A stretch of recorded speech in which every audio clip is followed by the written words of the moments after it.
Hey guys, so I just came back from our camping trip. We went to Mambugal Resort.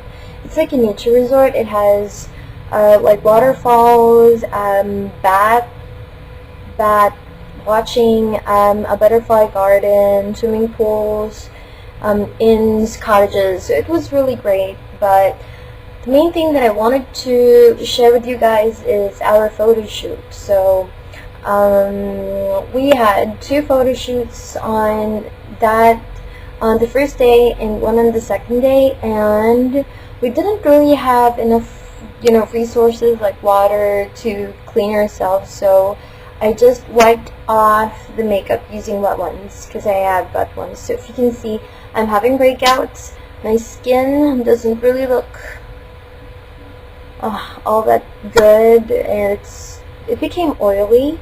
So I'm working on that, but the photo shoot was really great and I wanted to show you guys the pictures. So I hope you enjoy, and thank you so much for rating, commenting, and subscribing.